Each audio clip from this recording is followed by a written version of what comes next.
Shalom Jemaat GBI Afrika Bandung, dimanapun Anda berada, mari bersama-sama kita beribadah pagi hari ini. Kita boleh menikmati kebaikan Tuhan dalam hidup kita. Kita ada sebagaimana kita ada hari ini, itu anugerah Tuhan. Mari bersama-sama kita berdoa, haleluya.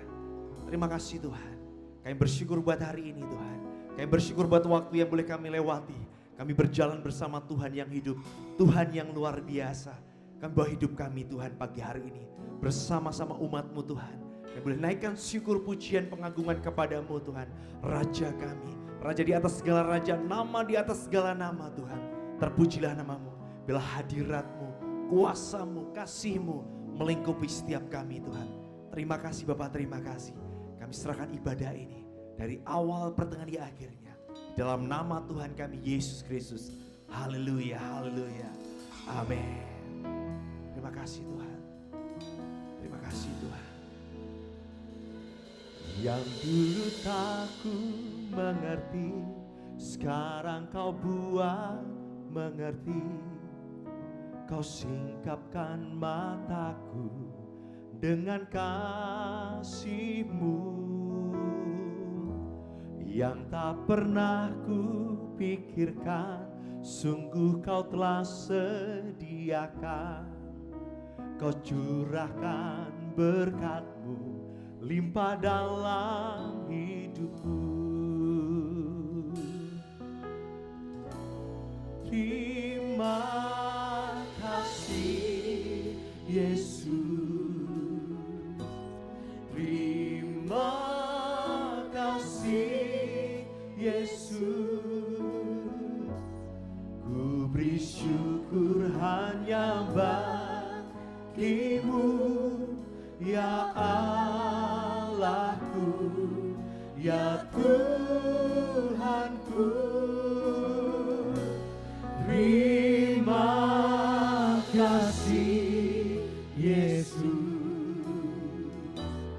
terima kasih Yesus. Ku beri syukur hanya bagi-Mu.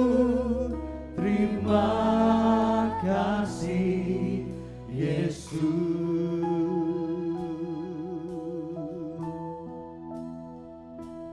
Yang dulu tak ku mengerti, sekarang kau buat mengerti. Kau singkapkan mataku dengan kasih-Mu yang tak pernah ku pikirkan. Sungguh telah kau sediakan, kau curahkan berkat-Mu limpah dalam hidupku.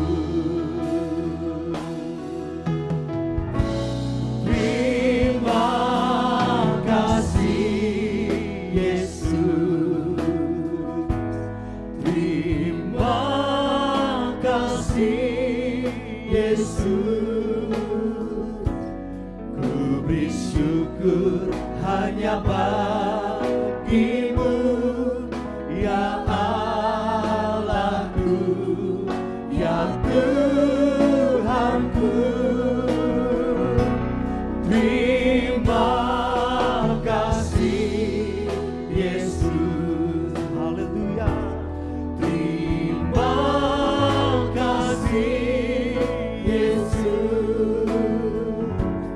Ku beri syukur hanya bagi-Mu. Terima kasih Yesus.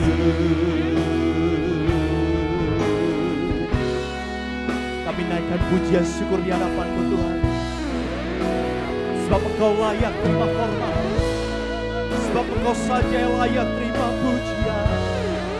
Terima kasih Tuhan. Kami percaya dengan iman, dengan pengharapan akan Engkau. Haleluya. Terima kasih Yesus,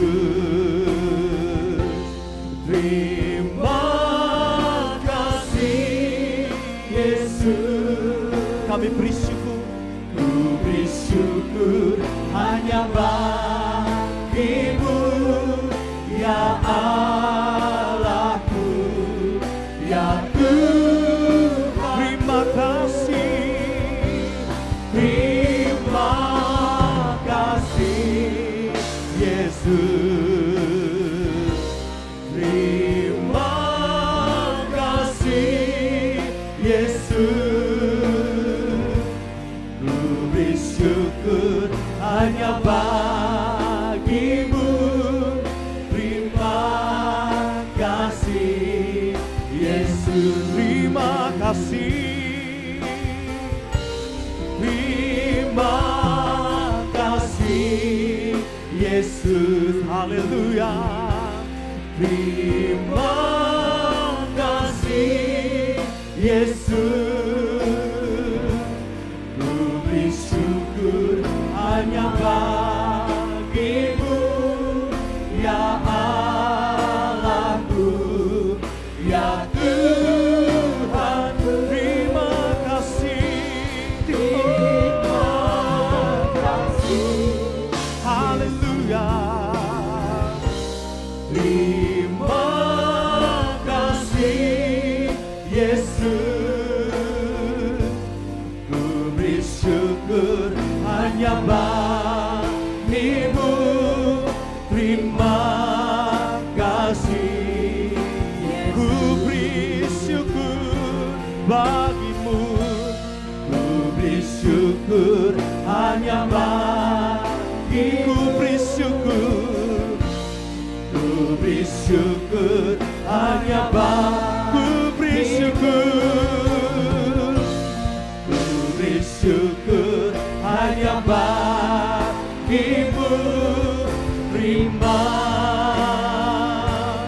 kasih Yesus, haleluya, oh, haleluya, haleluya, oh, haleluya, haleluya. We worship you, Lord, we worship you, Lord.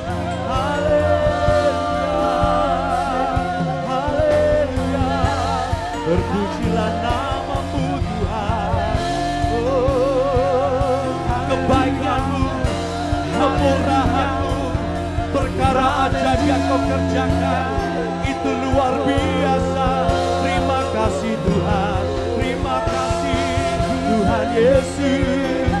Haleluya, haleluya, oh, terpujilah namamu Tuhan. Terpujilah namamu Tuhan, haleluya, haleluya, haleluya, oh,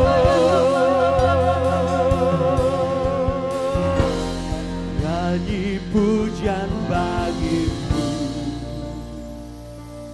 Tuhan, pujian bagimu. Thank you Jesus, Tuhan. Namamu besar dan layak dipuji.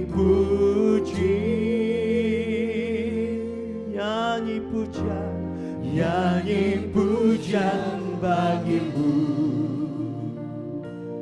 Tuhan, pujian bagimu Tuhan. Namamu besar dan layak dipuji.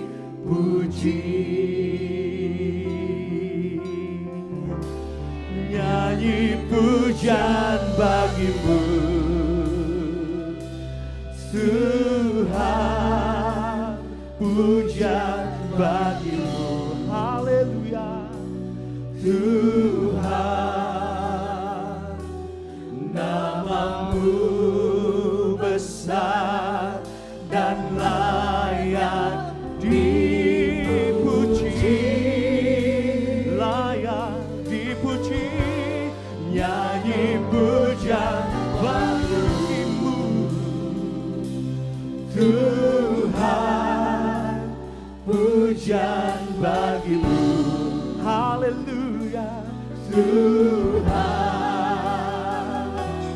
namamu besar dan layak dipuji. Haleluya.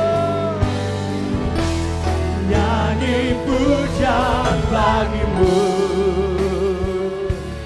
Tuhan, pujian bagimu Tuhan,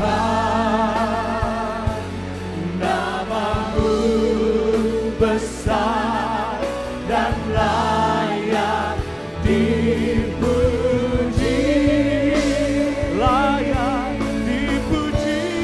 Nyanyi pujian bagimu, haleluya, haleluya. Tuhan, pujian bagimu Tuhan, namamu besar dan layak dipuji. Namamu sungguh besar, namamu besar dan layak dipuji. Namamu besar, namamu besar, namamu besar dan layak dipuji. Haleluya. Sorak-sorai bagi namamu Tuhan. Segala pujian hormatnya bagi Tuhan dan Raja kita. Kita menari bagi Dia. Amin.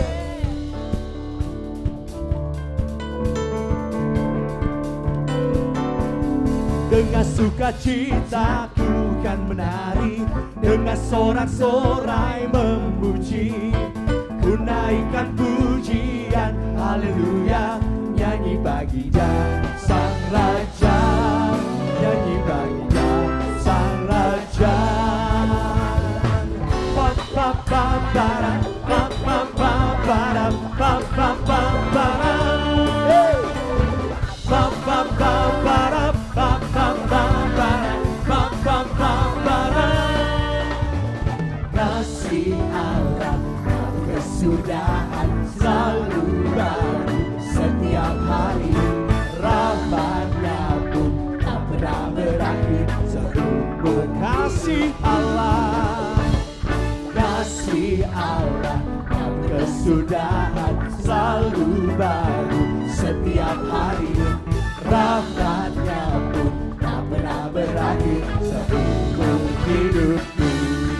Dengan sukacita ku kan menari, dengan sorak-sorai memuji, ku naikkan pujian, haleluya, nyanyi bagi Dia Sang Raja, nyanyi bagi Dia Sang Raja. Pa pa pa para, pa pa pa para, pa pa pa para, pa pa pa para. Ba ba ba bara, ba ba ba bara. Kasih Allah tak berkesudahan selalu baru setiap hari, rahmat-Nya pun tak pernah berakhir seumur hidupku. Amin.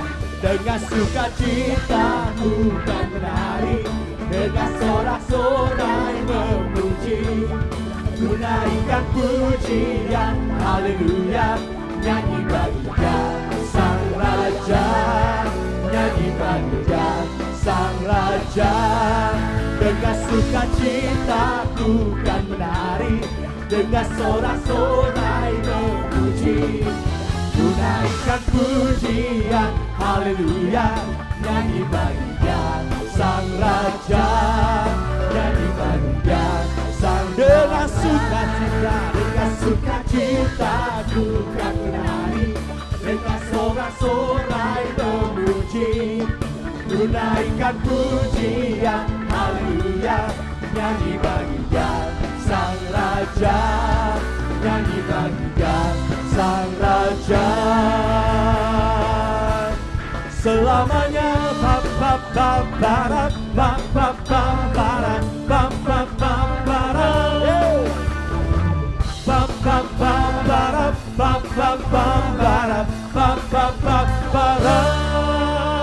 Sorak-sorai bagi nama-Mu Tuhan. Bersuka cita karena-Mu. Haleluya. Terima kasih Tuhan. Terima kasih Tuhan. Segala pujian, segala kemuliaan, hormat, syukur bagi-Mu. Kami bersyukur hari ini. Kau dahsyat, Engkau luar biasa Tuhan. For You alone deserve all glory. For You alone deserve all praise. Father, we worship and adore You. Father, we long to see Your face. For You alone deserve all glory. For You alone deserve all praise. Father, we love You and we worship You this day. For You alone. For You alone deserve all glory. For You alone deserve all praise. Father, we worship and adore You. Father, we long to see Your face. For You alone deserve all glory. For You alone deserve all praise. Father, we love You and we worship You this day.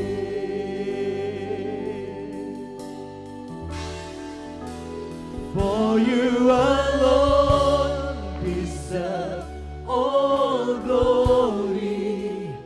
For You alone deserve all praise.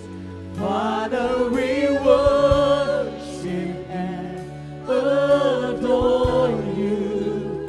Father, we long to see Your face. For You alone deserve all glory. For You alone deserve all praise. Father, we love You and we worship You this day. Hanya bagi-Mu, hanya bagi-Mu kemuliaan, hanya bagi-Mu pujian. Ku kagum dan sembah padamu, Bapa-Ku cari wajah-Mu. Hanya bagi-Mu kemuliaan, hanya bagi-Mu pujian. Kini ku sembah Bapa-Ku yang ku cinta.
kini ku sembah, oh, kini ku sembah Bapakku yang ku cinta.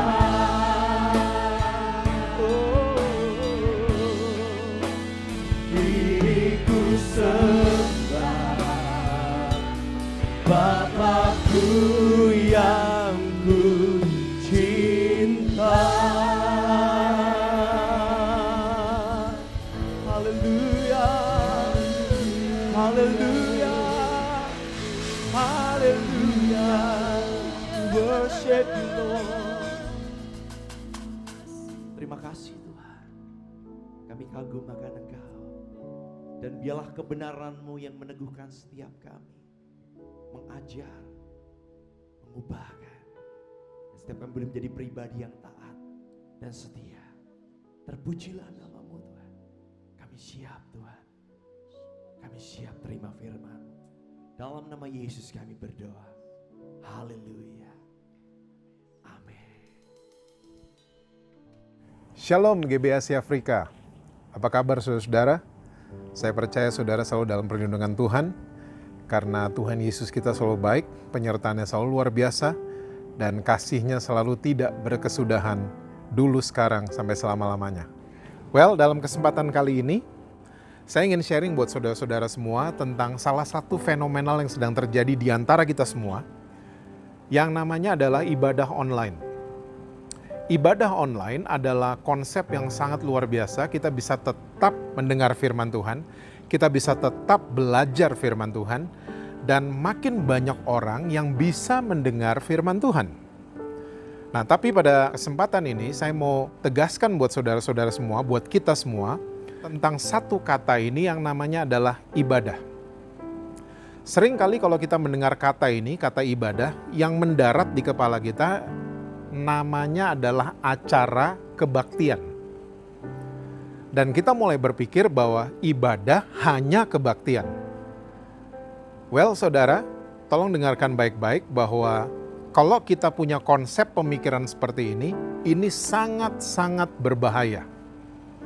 Bahwa ibadah hanya kebaktian saja. Percayalah, penjahat kakap manapun suruh duduk manis 2 jam, suruh nyanyi, angkat tangan, ya, berdiri, duduk, dan seterusnya, they can do it. Mereka bisa melakukannya. Karena itu mudah sekali. Banyak sekali orang Kristen, kita mulai punya paradigma bahwa kebaktian itu adalah ibadah. Dan ibadah hanya kebaktian. Saya mau ajak saudara-saudara kita melihat dari perjanjian lama di kitab Amos pasal yang kelima ayat yang ke-21 sampai dengan ayat yang ke-24. Ini judulnya mengerikan sekali bahwa ibadah Israel dibenci Tuhan. Kalau ibadah kita cuma dibenci sama orang-orang tertentu, saya nggak takut-takut amat. Tapi kalau ibadah kita sampai dibenci oleh Tuhan, ini hal yang mengerikan. Dan kitab Amos pasal yang kelima ayat 21 sampai 24 dengan jelas mengatakan seperti ini. Aku membenci, aku menghinakan perayaanmu, dan aku tidak senang kepada perkumpulan rayamu. Sungguh apabila kamu mempersembahkan kepadaku korban-korban bakaran-bakaran dan korban-korban sajianmu, aku tidak suka. Dan korban keselamatanmu berupa ternak yang tambun, aku tidak mau pandang. Jauhkanlah daripadaku keramaian nyanyian-nyanyianmu, lalu gambusmu tidak mau aku dengar. Ayat 24, tapi biarlah keadilan bergulung-gulung seperti air, dan kebenaran seperti sungai yang selalu mengalir. Dari perjanjian lama, waktu bangsa Israel mulai menjadikan ibadah hanya sebatas rutinitas, hanya sebatas acara, Tuhan mulai membencinya. Bahkan dengan jelas Tuhan mengatakan lewat nabinya yang namanya Amos, jauhkan semua itu. Jauhkan semua tarian-tarian, nyanyian-nyanyianmu, bahkan kumpulan rayamu, jauhkan, aku gak suka. Nah, jangan sampai kita punya paradigma bahwa ibadah cuman kumpul-kumpul, nyanyi-nyanyi, nari-nari sama-sama, rame-rame sama-sama, cuman 2 jam, lalu udah cukup. Itu yang namanya ibadah. Ingat baik-baik waktu kita mulai terjebak dengan konsep ibadah yang rutinitas, kita cuma menganggap bahwa ibadah hanya kebaktian saja. Ingat, Tuhan mulai membencinya. Karena apa? Alasannya ada di ayat ke-24, karena tidak ada keadilan Tuhan di sana dan kebenaran Tuhan tidak mengalir sama sekali. Nah, saudara, pada hari ini saya ingin mengajak saudara untuk tur dalam Perjanjian Baru. Ya, kita mengikuti beberapa ayat dalam Perjanjian Baru. Apa kata Perjanjian Baru tentang kata yang satu ini yang namanya adalah ibadah. Kita buka sama-sama kitab Roma pasal yang ke-12, ayatnya yang pertama. Saya percaya semua saudara sudah sering membaca ayat ini. Roma 12 ayat yang ke-1, judul di atasnya itu adalah persembahan yang benar. Karena itu saudara-saudara, demi kemurahan Allah aku menasihatkan kamu supaya kamu mempersembahkan tubuhmu sebagai persembahan yang hidup, yang kudus dan yang berkenan kepada Allah. Itu adalah ibadahmu yang sejati. Perjanjian Baru mengatakan buat kita semua bahwa ibadah yang sejati adalah kalau kita mempersembahkan tubuh kita sebagai persembahan yang hidup, yang kudus dan yang berkenan kepada Allah. Dan saudara, ini harus dilakukan setelah saudara dan saya menerima doa berkat di acara yang namanya kebaktian. So, ibadah yang sejati mempersembahkan setiap anggota tubuh kita, ya, mata, pikiran, tangan, kaki kita, dan lain sebagainya, itu harus dilakukan setelah kita menerima doa berkat. So, ibadah yang sejati seperti ini bukan cuma 2 jam kebaktian saja. Makanya saya bilang dari awal tadi, penjahat kakap manapun bisa melakukan acara yang namanya kebaktian. Tapi ternyata firman Tuhan mencatat buat saudara dan saya bahwa ibadah yang sejati adalah kalau kita bisa mempersembahkan tubuh kita sebagai persembahan yang hidup, yang kudus, dan yang berkenan. Itu yang disukai oleh Allah kita. Ini yang pertama. Yang kedua, Yakobus pasalnya yang pertama. Yakobus pasalnya yang pertama, ayat yang ke-26 dan 27, tapi ayat 26-nya itu bagian daripada saudara dan saya mempersembahkan tubuh kita. Karena di ayat ke-26 dibilang, jikalau ada seorang menganggap dirinya beribadah tapi tidak mengekang lidahnya, ia menipu dirinya sendiri, maka sia-sialah ibadahnya. Jadi seseorang harus bisa juga mengekang lidahnya. Itu bagian dari kita mempersembahkan tubuh kita. Tapi poin kedua dari Perjanjian Baru yang saya mau sharing buat saudara-saudara, di ayat ke-27 jelas dikatakan bahwa ibadah yang murni dan yang tak bercacat di hadapan Allah Bapa kita ialah mengunjungi yatim piatu dan janda-janda dalam kesusahan mereka dan menjaga supaya dirinya sendiri tidak dicemarkan oleh dunia. Yakobus ini merupakan saudara daripada Tuhan Yesus, ya, half brother of Jesus Christ. Dia menulis dengan jelas, ya, bahwa ibadah yang tidak bercacat celah di hadapan Allah Bapa kita di surga adalah kalau kita mengunjungi yatim piatu dan janda-janda dalam kesusahan mereka. Tapi dia menambahkan, tapi kita harus menjaga diri kita supaya kita tidak dicemarkan oleh dunia. Nah saudara, ayat ini tidak bisa hari ini diterjemahkan langsung. Ya, orang Belanda bilang secara letterlijk. Oke, tidak bisa diterjemahkan langsung. Ayat ini bukan berarti kalau kita baca langsung kita harus ketemu sama janda-janda. No, ya guys, don't do that. Ya, siapapun kaum pria tidak bisa menerima ayat ini seperti itu. Karena Yakobus mencatat ayat ini ada latar belakangnya. Latar belakangnya begini. Waktu Yakobus menulis ayat ini, dia sedang menggambarkan situasi pada saat itu. Dia sedang berada di tengah-tengah bangsa yang namanya bangsa Yahudi. Dan bangsa Yahudi adalah bangsa yang istilah saya mereka gila status. Mereka gila akan status. Contoh, orang mati harus 3 hari. Kalau belum 3 hari, surat kematian gak akan keluar. Makanya Yesus mati 3 hari. Yesus bisa aja mati cuman 16 jam, bisa. Yesus bisa aja mati 12 jam, bisa. Tapi karena Yesus sedang berada di antara bangsa Yahudi, dia ingin membuktikan bahwa, hey, I was dead. Saya mati, makanya dia mati 3 hari.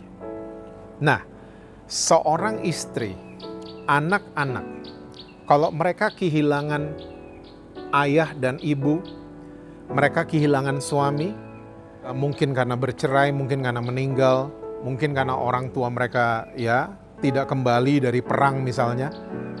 Komunitas janda dan yatim piatu adalah komunitas yang dianggap tidak memiliki status. Nah, saudara, orang-orang yang tidak memiliki status, mereka dianggap komunitas yang tertolak, komunitas yang tidak diterima oleh masyarakat, komunitas yang disingkirkan dari masyarakat. So, pada saat itu janda dan yatim piatu adalah 2 komunitas yang dibuang dari antara masyarakat. Nah, Yakobus mencatat bahwa ibadah yang tidak bercacat celah di hadapan Allah Bapa kita di surga adalah kalau kita mengunjungi orang-orang yang tertolak oleh masyarakat. Itu maksudnya. Jadi kita nggak bisa menerjemahkan ayat ini secara letterlek, tidak bisa. Karena memang janda dan yatim piatu pada saat itu mereka adalah 2 komunitas yang tertolak. Nah, hari ini janda dan yatim piatu di mana-mana sudah diperhatikan dengan baik. Tapi di antara kita masih banyak orang-orang yang tertolak. Misalnya orang-orang yang kena HIV, ya, pelacur, orang-orang yang lari dari rumah, orang-orang yang sakit hati, orang-orang yang nggak bisa ngampunin. Mereka mulai nggak dianggap sama banyak orang. Mereka mulai jadi orang-orang yang tertolak. Ya, nah Alkitab jelas mencatat bahwa ibadah yang tidak bercacat celah di hadapan Allah Bapa kita di surga adalah kalau kita kunjungi mereka dalam kesusahan mereka. Tapi jaga diri kita supaya kita tidak dicemarkan oleh dunia. Nah, ibadah seperti ini bukan dalam 2 jam kebaktian. Tapi ibadah seperti ini dilakukan waktu saudara dan saya selesai terima doa berkat dari Pak Gembala kita, dari Ibu Gembala kita, dan seterusnya. Sekarang banyak saudara, orang-orang yang tertolak banyak banget. Ya, banyak orang sekarang lagi susah hidupnya. Mereka di-cut dari pekerjaan mereka, ya, mereka unpaid leave dari perusahaan mereka. Banyak orang hidup sedang susah. Bukan hanya orang yang tertolak saja. Banyak. Coba, kalau saudara dan saya, kita adalah orang yang diberkati oleh Tuhan. Share more. Ya, perhatikan hidup tetangga kita. Perhatikan hidup orang-orang yang sedang dalam kesusahan. Perhatikan hidup mereka, bantu mereka. Jangan cuma di mulut.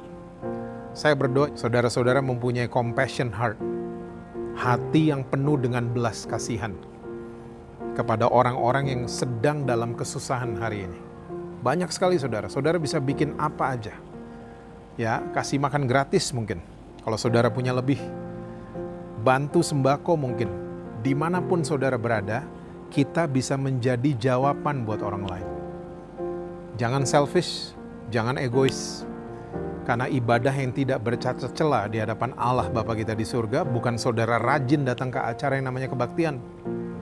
Tapi saudara dan saya kita menjadi jawaban buat orang-orang yang sedang memerlukan. Kota Bandung adalah salah satu kota di Indonesia yang sedang memerlukan gereja saudara. So, saya berdoa GBA Asia Afrika menjadi salah satu gereja yang menjawab kebutuhan kota Bandung. Dan saudara mesti tahu bahwa saudara daripada Yakobus yang namanya Tuhan Yesus, ternyata dia sudah berbicara hal yang sama. Seperti Yakobus bicara. Kita buka sama-sama Matius pasal yang ke-10. Ayatnya yang ke-16. Matius 10 ayat yang ke-16. Dengan jelas Yesus mengatakan bahwa, lihat, aku mengutus kamu seperti domba ke tengah-tengah serigala. Sebab itu hendaklah kamu cerdik seperti ular dan tulus seperti merpati. Jelas sekali saudara, ini konteksnya sama. Cuman yang berbicara adalah the half brother of James, the half brother of Yakobus, yang namanya Tuhan Yesus. Dia bilang, aku mengutus kamu seperti domba ke tengah-tengah serigala. Nah, orang Kristen kita jangan cuma terbiasa bergaul domba sama domba. Karena nggak begitu, kita nih domba diutus ke tengah serigala. Mission impossible. Nggak mungkin. Domba ngumpul sama serigala nggak mungkin. Karena domba adalah makhluk hidup paling lemah di dunia. Saudara, kalau ke peternakan domba, tiap hari pasti ada tempat minumnya mereka, itu ada mayatnya mereka. Ada mayat dari domba yang kaget mungkin kena dengar petir, ya dengar hujan, mereka kaget, mereka langsung kecemplung ke tempat air minum mereka dan mereka mati. Mereka tenggelam karena mereka badannya berat sekali, mereka nggak bisa berenang. Nggak bisa berenang. So, domba adalah makhluk hidup yang sangat-sangat lemah. Disuruh ngumpul bareng serigala. This is mission impossible. Nggak mungkin. Tapi Yesus menambahkan, domba tersebut harus cerdik seperti ular. Kenapa ular? Karena memang dari kitab Kejadian sudah dibilang bahwa hewan yang namanya ular adalah hewan yang cerdik. Cerdiknya di mana? Ular jenisnya banyak. Sama kayak anjing. Anjing jenisnya banyak, ular jenisnya banyak. Tapi anjing, cara jalannya sama semua. Anjing jalan ke depan semua. Oke, anjing jalan mundur kalau lihat orang mau masak RW. Ya, anjing jalan mundur baru. Nah, ular jenisnya banyak. Jenisnya banyak tapi cara jalannya beda-beda. Contoh, ular padang pasir namanya rattlesnake, karena medannya pasir, dia jalan kepala di kanan, ekornya di sebelah kiri. Oke, ular sawah karena medannya tanah, dia jalan pelan-pelan. Ular mau naik ke pohon, dia jalannya beda lagi, dililit dulu pohonnya sampai dia tiba ke atas. So, ular selalu menyesuaikan diri di tempat mana dia berada. Itu cerdiknya ular. Nah, seringkali kita orang-orang Kristen karena terlalu comfort, domba ketemu domba, gak pernah ketemu serigala, ya sekalinya ketemu serigala, cerdiknya kita hilang. Kita nggak cerdik lagi. Kita nggak bisa menyesuaikan diri di tempat mana kita berada. Nggak bisa. Karena apa? Domba sama domba kumpul terus jadi satu. Makanya kita nggak bisa keluar kebijaksanaan, kita nggak pernah keluar hikmat, nggak cerdik seperti ular. Kita susah menyesuaikan diri. Saudara kalau membuat survei, dan ini adalah survei resmi, dari organisasi gereja hanya 2% yang full timer kerja di dalam organisasi tersebut. 98% entah itu jemaat, entah itu diaken, mereka adalah orang-orang yang ada di marketplace. Orang-orang yang bekerja, orang-orang yang punya usaha. Nah, di tempat-tempat ini, di tempat kerja, di tempat usaha, disitulah kita ketemu serigala-serigala. Kalau kita pikirannya nggak pernah cerdik, nggak pernah inovatif, ini jadi mission impossible. Which is nggak mungkin, domba ini pasti akan hancur ketemu sama serigala. Tapi Yesus sudah bilang bahwa saudara dan saya harus bisa menyesuaikan diri. Nah, minta caranya sama Tuhan. Supaya saudara dan saya jadi orang-orang yang cerdik, walaupun kita sedang berhadapan dengan serigala. Karena Yesus menambahkan, ya ular tersebut memang harus tulus seperti merpati. Merpati adalah satu-satunya makhluk hidup ciptaan Tuhan yang tidak punya empedu dalam tubuh mereka. Empedu kalau dibuka, kalau dirasakan itu sangat pahit dan baunya minta ampun. Karena itu adalah traffic pembuangan dari lever, makanan-makanan yang ampas yang nggak perlu dibuang lewat empedu. Nah, merpati tidak punya bagian tubuh tersebut. So, itu seperti yang Yakobus katakan tadi, ya, kita harus kunjungi orang-orang yang tertolak dalam kesusahan mereka, tapi jaga diri kita supaya kita tidak dicemarkan oleh dunia. Sama seperti Tuhan Yesus katakan, walaupun kita cerdik seperti ular, tapi jaga ketulusan seperti merpati. Well, ibadah yang tak bercacat celah di hadapan Allah Bapa kita di surga adalah mengunjungi orang-orang yang tertolak. Dan ini dilakukan bukan hanya di jam kebaktian. Yang terakhir, Ibrani 10 ayat yang ke-24 dan ayat yang ke-25. Dan marilah kita saling memperhatikan supaya kita saling mendorong dalam kasih dan dalam pekerjaan baik. Janganlah kita menjauhkan diri dari pertemuan-pertemuan ibadah kita seperti dibiasakan oleh beberapa orang. Tapi marilah kita saling menasihati dan semakin giat melakukannya menjelang hari Tuhan yang mendekat. Ayat ini cukup terkenal mungkin untuk jemaat-jemaat yang tidak datang di acara yang namanya kebaktian. Biasanya ketua sel grupnya mungkin, ya Pak Gembalanya mungkin kirim WhatsApp ayat ini, jangan menjauhkan diri dari pertemuan ibadah. That's good. Itu hal yang bagus. Tapi yang kita semua mesti dapat understanding adalah begini. Pertemuan-pertemuan di zaman dulu itu isinya cuman paling banyak 20 orang. Nah, penulis Ibrani mencatat bahwa jangan menjauhkan diri dari pertemuan. Ibadahnya adalah hubungan saling. Hubungan saling. Oke? So, pertemuan-pertemuan jangan dijauhi. Makanya saya paling senang sama terjemahan bahasa Inggris. Bahasa Inggris kalau kebaktian dibilangnya meeting. Ya, prayer meeting, Sunday meeting, praise and worship meeting, dibilangnya pertemuan. Bukan acara yang namanya kebaktian nih pertemuan. So, hubungan saling itu ibadahnya. Nah, ini jangan dijauhin. Karena jelas penulis Ibrani catat jangan menjauhkan diri dari pertemuan-pertemuan ibadah. Nah, saudara kalau ada pertemuan Zoom, ada pertemuan-pertemuan misalnya live, online, dan lain sebagainya, jangan dihindari. Jangan dihindari. Kalau gereja saudara ada FA, datang. Ada KUL mungkin, ya gereja saudara namanya, datang. Jangan hindari pertemuan. Ibadahnya apa? Hubungan saling. Dalam 2 ayat ada 3 hubungan saling muncul. Saling memperhatikan, saling mendorong, dan saling menasehati. Dan perjanjian baru paling banyak mencatat tentang hubungan saling. Saling mengasihi, saling mendoakan, saling mengampuni, saling tolong menolong, ya, dan lain sebagainya. Yang terjadi dalam tubuh Kristus hari ini adalah saling sikut-menyikut. Kita sudah lupa dengan nilai yang satu ini yang namanya hubungan saling yang positif. Gak ada lagi. Udah mulai hilang di mana-mana. Yang terjadi di dalam tubuh Kristus adalah kita saling gosip-menggosipi, semua yang negatif. Ya, saling jatuh-menjatuhkan, dan lain sebagainya. Makanya seringkali yang terjadi kalau lagi cool, lagi cell group dan lain sebagainya, apapun istilah gereja saudara, itu ketuanya mesti WhatsAppin sampai puluhan kali baru mau datang orangnya.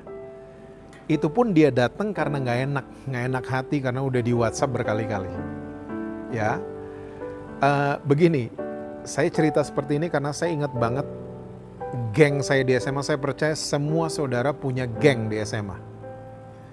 Geng di SMA saya sampai hari ini sudah 31 tahun kita masih main bareng. Lebaran kita silaturahmi, Natal mereka datang, dan seterusnya.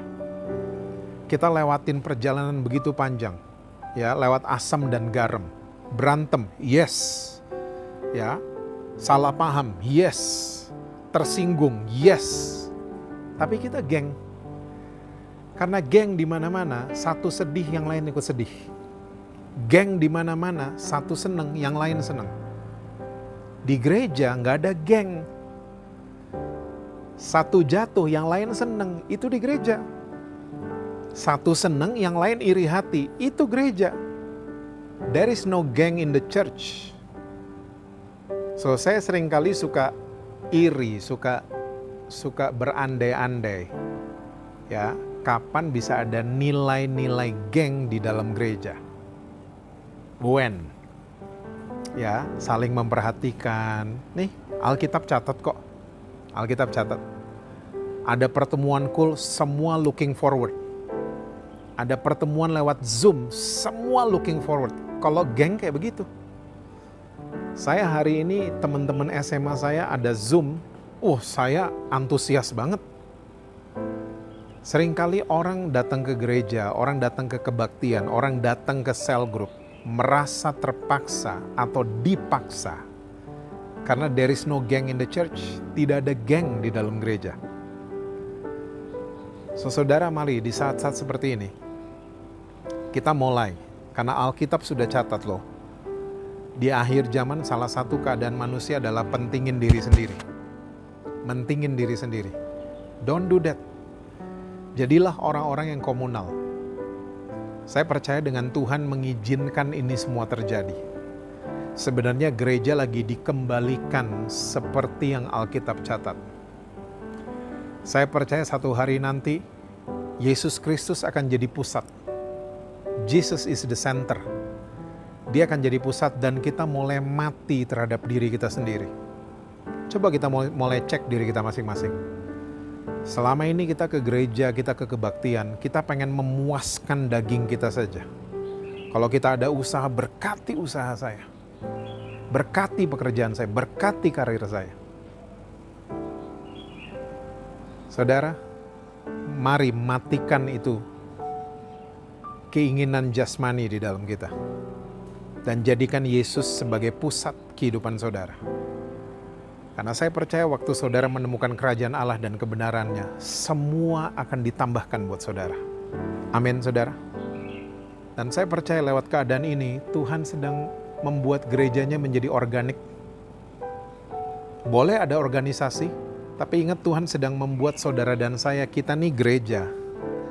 Kita gereja, kita harus jadi terang dan garam dimanapun kita berada.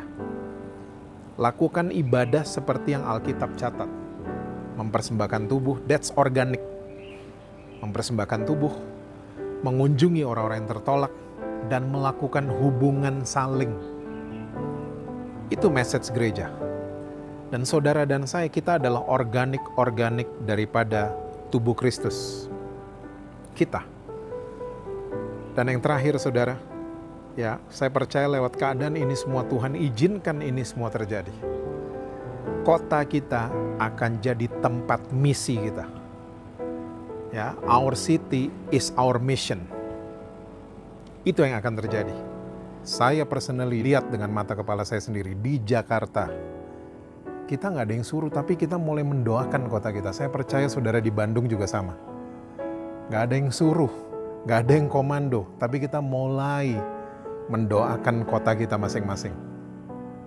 So, saudara, saya percaya sekali lagi, kalau saudara mulai ikut Tuhan Yesus dan gak agamawi lagi, gak cuman menjadikan kebaktian itu pusat ibadah, tapi saudara mulai menjalankan ibadah yang sesungguhnya, mempersembahkan tubuh, mengunjungi orang-orang yang tertolak, dan menjalankan hubungan saling di antara saudara-saudara, saling membantu, saling menolong, saling menguatkan, ya, saling mengasihi, saling mengampuni, dan lain sebagainya. Saya percaya, saudara-saudara di GBAC Afrika, saudara akan melihat pergerakan Tuhan yang luar biasa. Bukan cuma di hari Minggu, tapi setiap hari dalam kehidupan saudara. Tempat pekerjaan kita, di marketplace kita, tempat usaha kita. Bukan hari Minggu saja, tapi Senin sampai Senin. Tuhan akan memakai usaha saudara untuk memberkati orang lain. Tuhan akan memakai tempat pekerjaan saudara untuk memberkati orang lain. Memberikan pengaruh buat orang-orang yang bertemu, berjumpa, berurusan usaha, berurusan bisnis dengan saudara dan saya. Justru Tuhan akan pakai kita jadi alatnya untuk bisa memberkati yang lain dan menjadi terang dan garam yang sesungguhnya. Amin, saudara-saudara. Tuhan berkati saudara-saudara semua. Selamat berhari Minggu, selamat berhari libur. Ya, stay safe, stay healthy, jangan lupa olahraga, jaga makan yang bergizi, cukup tidur. Saya percaya kita akan keluar dari keadaan yang menyusahkan ini bersama-sama sebagai pemenang-pemenang yang luar biasa. Tuhan berkati saudara-saudara semua. God bless you. Mari jemaat Tuhan, kita akhiri ibadah kita pada pagi hari ini. Kita bersyukur buat anugerah pertolongan Tuhan. Kita naikkan pujian, kami memuji kebesaran.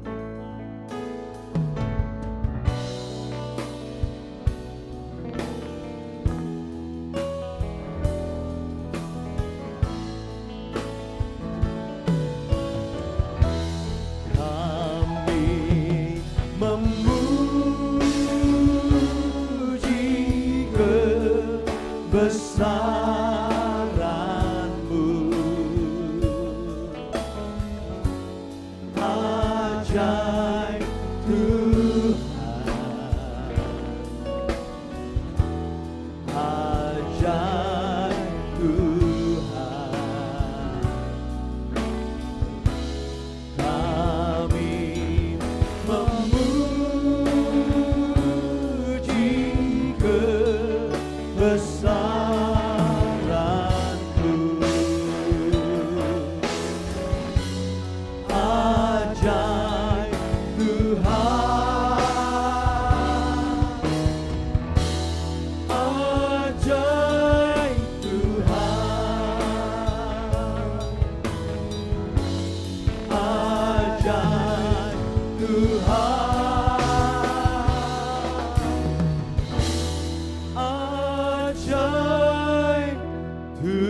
Mari saudara kita angkat hati dan tangan kita bersama-sama.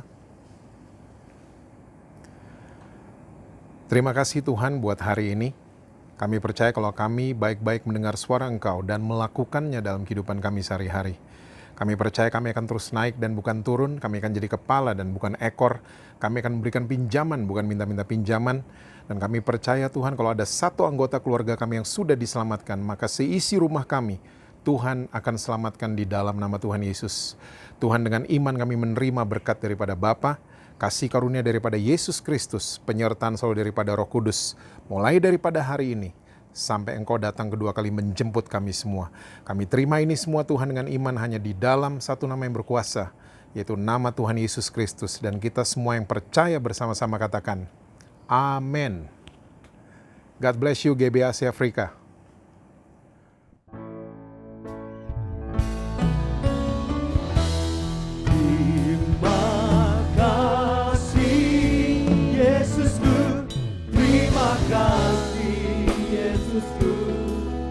Puji syukur hanya bagi Tuhanku. Terima kasih Yesusku, terima kasih Yesusku.